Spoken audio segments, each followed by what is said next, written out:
Assalamu alaikum wa rahmatullahi wa barakatuh. Now we talk about the gas laws.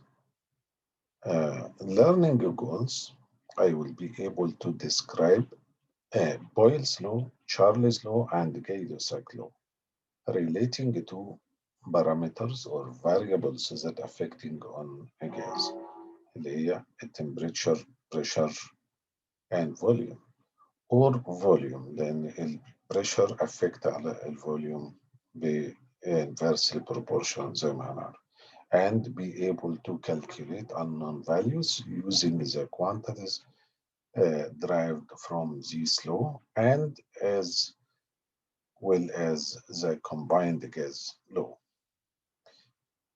First, intro to Boyle's law.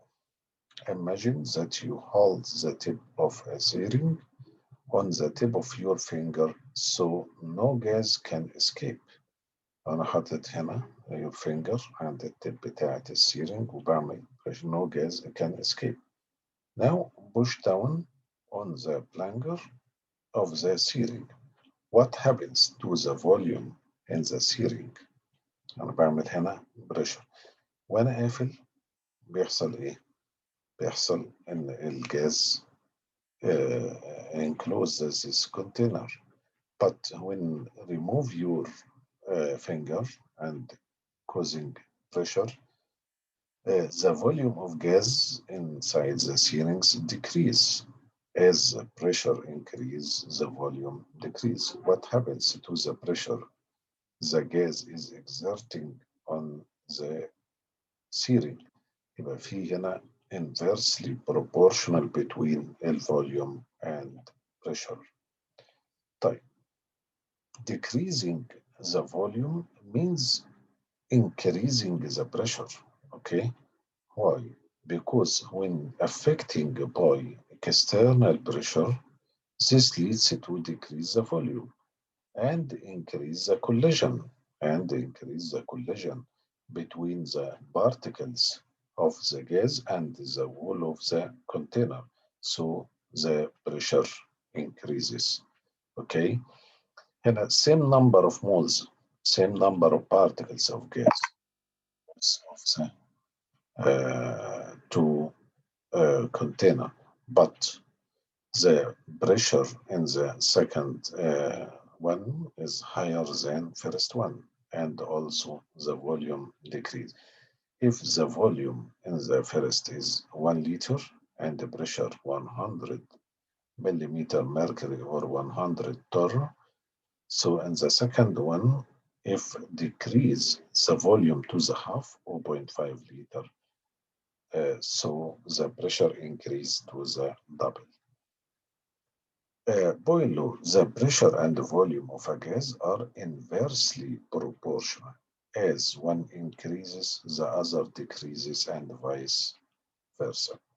يبقى relation between the pressure and volume is inversely proportional at constant mass or number of moles and at constant temperature.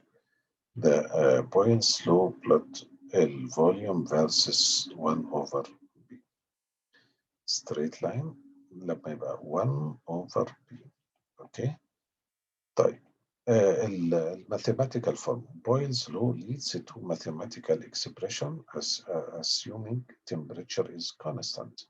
يبقى B1 V1 equal B2 V2 where B1 represents the initial pressure, V1 represents initial volume, B2 represents the final pressure, and V2 represents the final volume.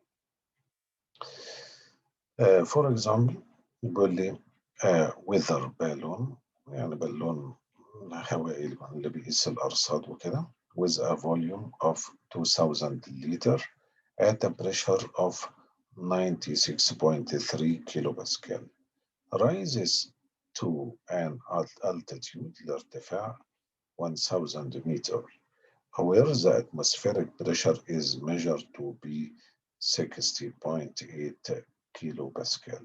As we rise upward, pressure حصل له decreases. What happened to the volume?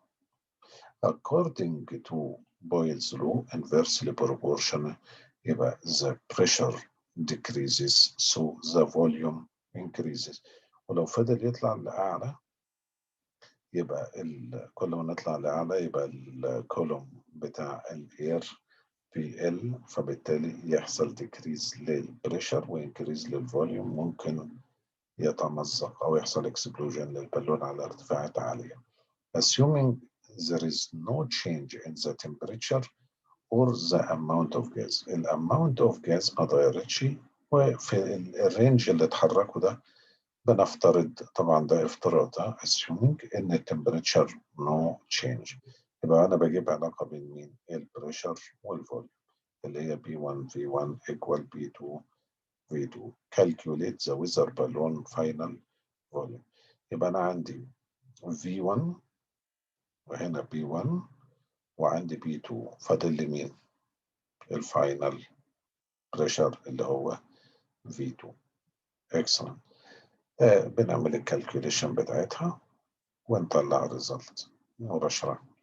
طيب you try atmospheric pressure on the peak of Kilimanjaro can be as low as 0.20 atm if the volume of an oxygen tank is 10 liters.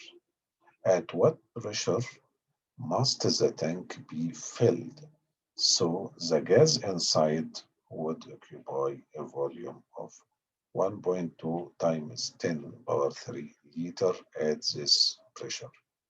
يبقى أنا عندي هنا B1 وعندي V1 وعندي V2.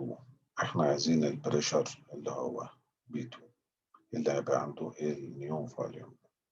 اوكي، نعمل برضك السبستيتيوشن في علاقة بويل اللي هي B1 V1 equal B2 V2، لأن ده يعتبر at constant number of mole and at a constant temperature.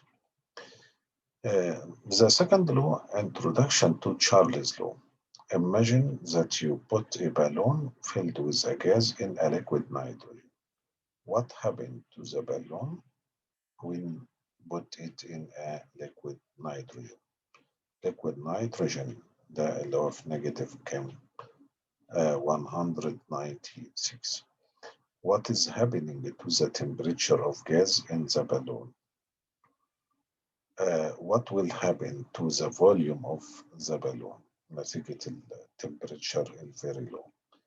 العالم تشارلز طلع له وجاب relation between the volume and the absolute temperature K بكلفن of a gas، وده ان هي directly proportional. An increase in temperature leads to an increase in volume, so the relationship is directly proportional at a constant mass or number of mole of gases and at a constant pressure. Charles' law. هنا temperature 1 درجتها low T1 ودي by increasing the flame increase the amount of gained energy يبقى بيحصل rising the temperature in T2 so the volume increase. وده بنشوف مثلا في البانز لما بنيجي نعمل بويلنج للوتر بنلاقي ان الكفر بتاع البان بيحصل له ايه؟ rising up due to increase the kinetic energy of particles inside the container. Okay, نشوف الريليشن mathematical expression of a Charles law. Assuming pressure remains constant and the number of moles remains constant, يبقى V1 over T1 equal V2 over T2. Example problem. A birthday balloon is filled with to a volume 1.5 liter of helium gas in air conditioner room temperature at 293 يعني درجة الحرارة في باستخدام الاير كونديشنر روم يعني الحجرة المكيفة كان بالكلفن. The balloon is taken outdoors يعني خرجنا بره الأوضة on a warm day where the volume expand من 1.5 liter إلى 1.55 liter, assuming the pressure and the amount of gas remain constant.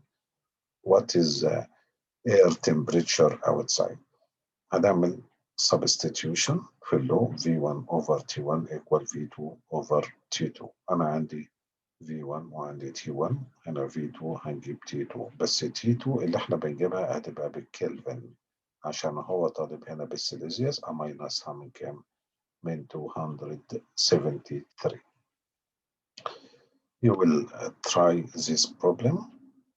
A beach ball is inflated to a volume يبقى ده V1 25 of air عند درجة 15 degrees Celsius. During the afternoon the volume increased by 1 liter، زاد بمقدار 1 liter and 25 يعني بقى 26. What is the new temperature outside؟ طب برضه substitution V1 over T1 equal V2 over T2 ونعوض هذا عندي V1، بس هنا التمبريتشر لازم أعمل بلس 273 ويطلع لي التمبريتشر بالكلفن. أشكركم على حسن أنصتكم، نلتقي إن شاء الله في فيديو مكمل للجازس قريبا إن شاء الله. السلام عليكم ورحمة الله وبركاته.